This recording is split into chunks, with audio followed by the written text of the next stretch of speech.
turn off commenting and turn on this first image, which kind of, well, it's the sort of thing that you might see in the British Museum where it is, and you'd probably just walk past. In fact, there are 8 such tiles, these are, in the British Museum, and you think, okay, that's a bit dull.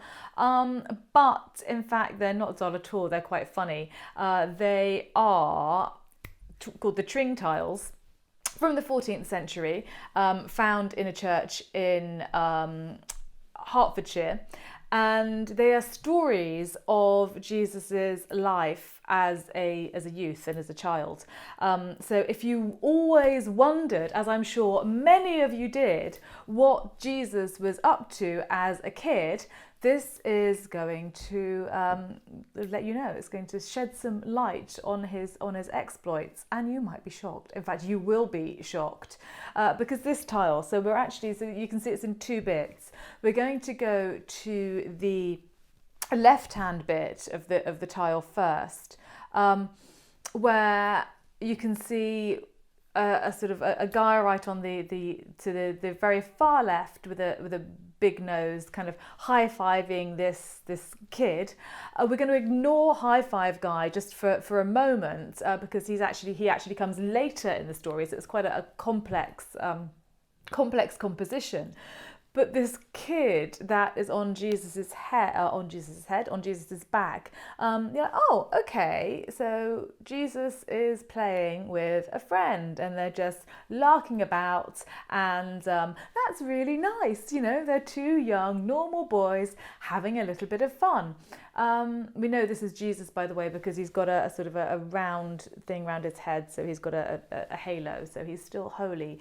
Even though what's actually happening, because if you look, Jesus isn't really engaging with this little friend, so-called friend, because actually what's happening is this boy is really, really irritating Jesus, and I mean really irritating Jesus, to the point where Jesus, using his Jesus superpowers, kills him. Yes, he kills him. And so this kid falls off his back dead. So there you can see him to the right of this image. He's fallen on the floor, upside down, stone dead. It's interesting that he's upside down because actually, if you see in religious imagery somebody who's dying upside down, and I'm not talking about saints crucified upside down on crosses, like St. Philip, St. Peter. I'm not talking about that, but kind of other people that seem to be not saints. It denotes that they're kind of evil. I don't know, can you be kind of evil? I think evil might be, is evil an absolute? It's a philosophical question for another day. But it all stems from the fallen angel, so the angel that fell out of heaven and became the devil, so upside down evil. Which is a bit unfair. So this kid might have just been an irritating little toe rag, but evil? Really? These tiles kind of had 2 contexts.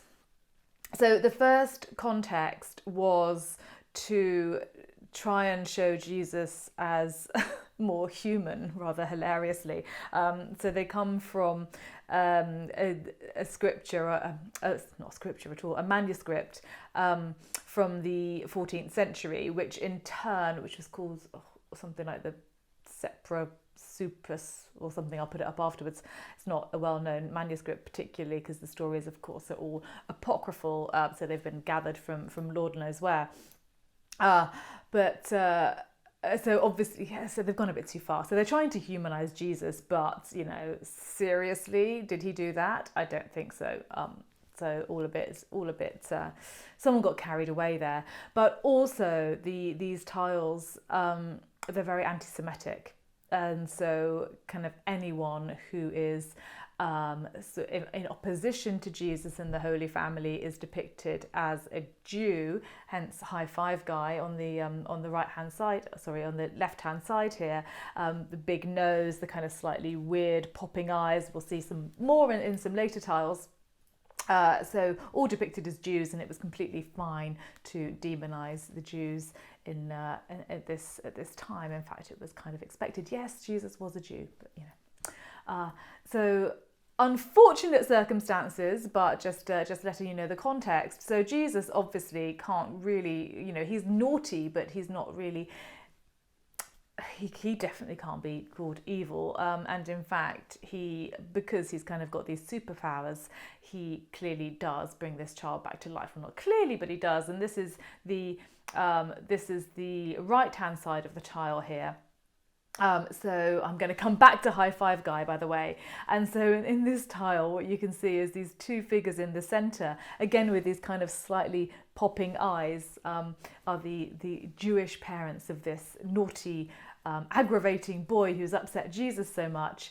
And they've gone to Joseph, who's on the left-hand side here, and they have been, they are cross. I mean, you would be cross, wouldn't you, if Jesus had killed your kid and dropped him on the floor.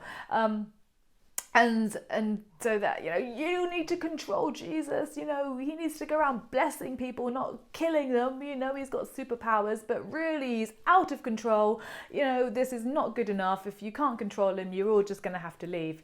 And so what Joseph does is he placates these parents and says, well, I tell you what, I will get Jesus to resurrect your son. I'm really sorry about that, Jesus, resurrect him, and and shake hands and play nicely, which you can see these two kids to the right hand side of this image, and he says, and I'll send him to school.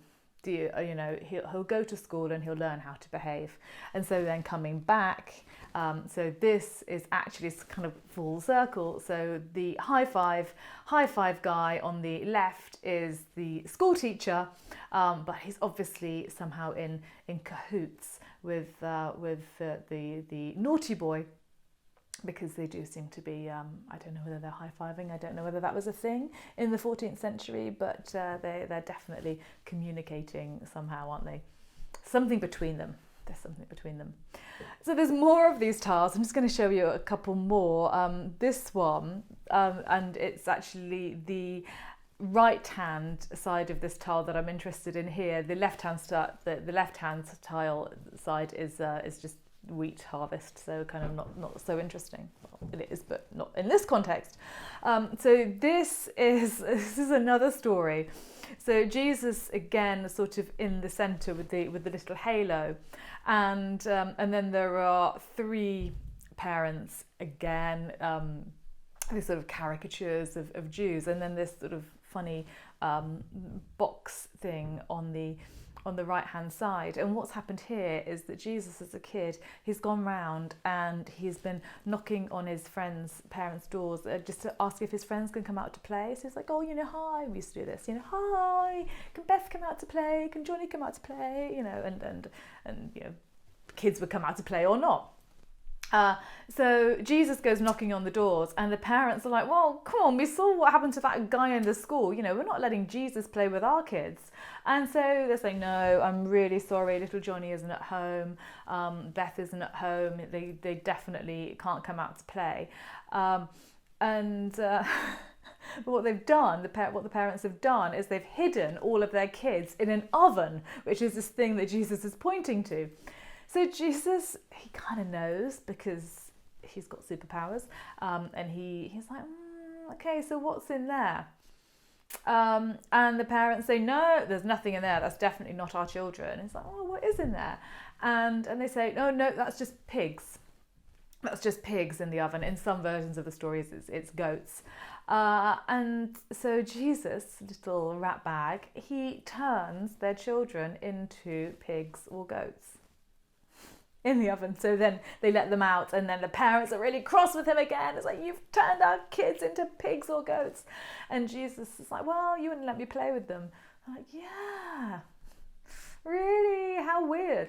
And then obviously he has to turn them back again. So that's what this tile is about. I love these stories. Just one final one. This is a tile, and on the left-hand side, a father has locked his kid in a tower. These are the desperate measures that parents are going to stop their children playing with Jesus in these stories. So he's locked his kid in a tower. And Jesus comes along later and he saves the child by basically magicking him through a tiny window. He sort of helps him escape through a slit in the wall, and then obviously they go off and play together. So who knew what Jesus was up to when he was a young lad? And who knew that he was so naughty Jesus? So these all come from, as I say, a manuscript, and there are 8 of them in the British Museum. There's a couple of these tiles. There are only 10 remaining. There were probably many more found in Tring, and apparently they were all found. I think the church was renovated in the 19th century, and so the 8 from the British Museum were found just in a junk shop or a curiosity shop, and the other 2.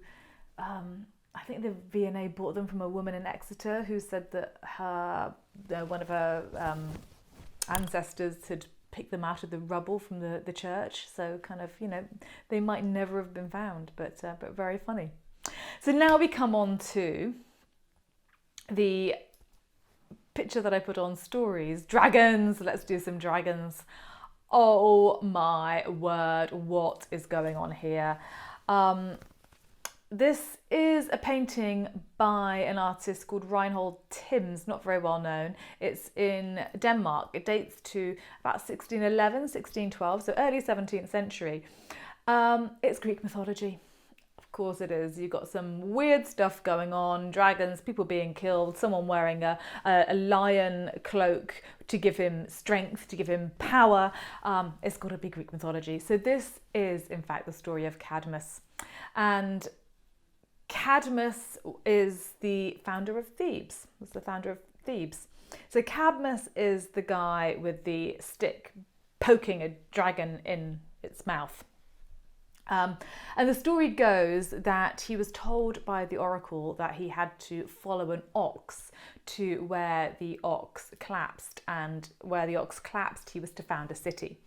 So he's like, okay, that's fine, but where am I going to find an ox? And then he turns around and there's an ox kind of beckoning at him in an oxy kind of way. And so he follows this ox collapses, and he thinks, oh, this is where I'm going to found my city. So he sends his followers off to get some water from a well to make a sacrifice. Unfortunately, the followers go down to the well and they don't ever come back because they get killed by a dragon.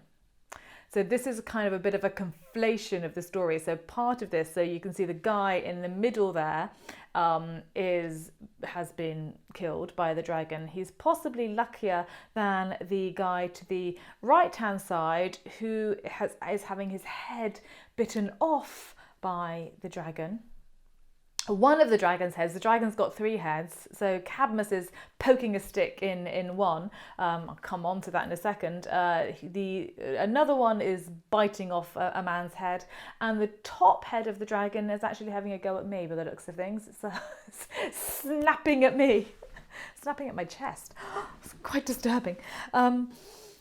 So Cadmus eventually goes down to the well to see what's happened to his followers, because he thinks, my God, they're taking a long time, and sees that the dragon has killed them, and so he kills the dragon, which is what is going on here. But then as soon as he's killed the dragon, he hears a word from the clouds telling him to plant the dragon's teeth in the ground. And so he does. He takes the dragon's teeth and he plants them, sows them into the ground, at which point immediately all of these teeth spring up. They will grow as fully formed little men, Spartans, and all of these Spartans start fighting each other until only 5 of them are left, and 5 of them, along with Cadmus, found the city of Thebes. So there you go. It's kind of not the end of the story. I think we'll do the end of the story another day. Maybe next week I'll find another strange painting and tell you exactly what happens to Cadmus. It's not a happy ending in many respects. But if you see a weird painting with somebody killing a dragon that doesn't look like it is St. George, or St. Michael, who doesn't look very saintly, then it is probably Cadmus. Not an image shown terribly often. Weirdly enough, there wasn't terribly much call for it, but in some circles it had lots of meanings. But or it could, you could read lots of things into it. Dragons were also a symbol of wisdom. So aggression and wisdom, how do you marry those two? Quite difficult sometimes, but yes, dragons and Cadmus and the founder of Thebes.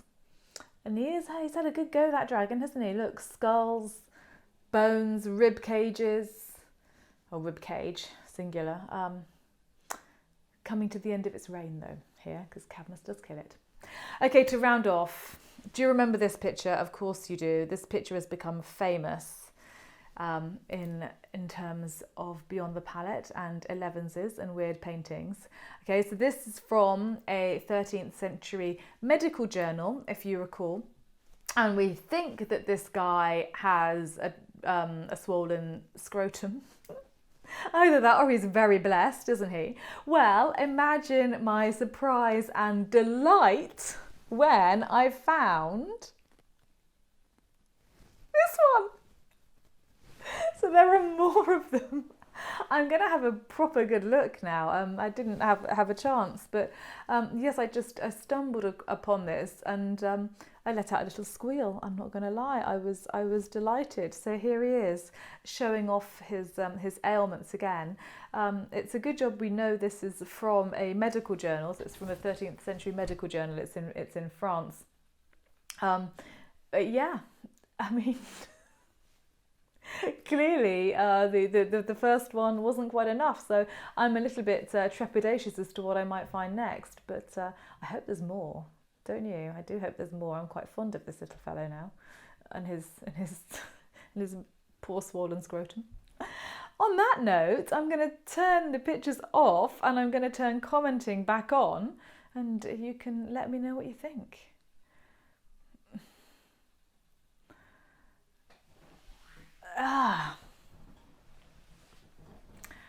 So, dragons or naughty Jesus? I know naughty Jesus isn't. Maybe it's not gory like you like.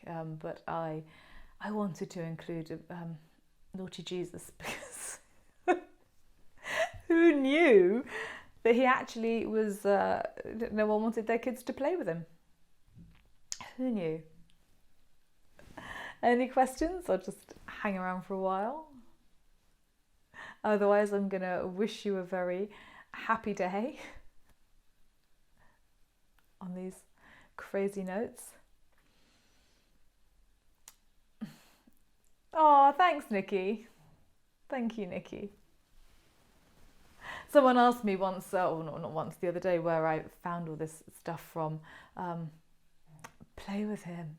It's all starting to look like a medieval carry-on film mixed with Lord of the Rings, yes. Do I know what ailment that poor bloke had? Well, we think it's something to do with his scrotum. I'm not a doctor, so from your number one fan, thanks, Adrian. So I think it was scrotal swelling of some kind. So I don't know what causes scrotal swelling. I hope he didn't have cancer or something, or something nasty. I hope it was just. I hope it was overuse. I don't know what it was. But yes, I hope it wasn't anything serious, because I am quite fond of him. Okay, lovely to see you all. Thank you very much for joining me. So next Thursday we'll have some more weird paintings. I'll tell you the end of the story of Cadmus. I'll have a look and just see whether I can find. We need to give him a name. Let's think of a name. I'll put them up on my stories, and you can suggest some names for Scroty Boy. Scroty Boy, that's not going to be one of them. And I'll see you next Thursday. We've got another curated cocktails and canapes coming out on Saturday, and I'm also looking to do another Zoom tour.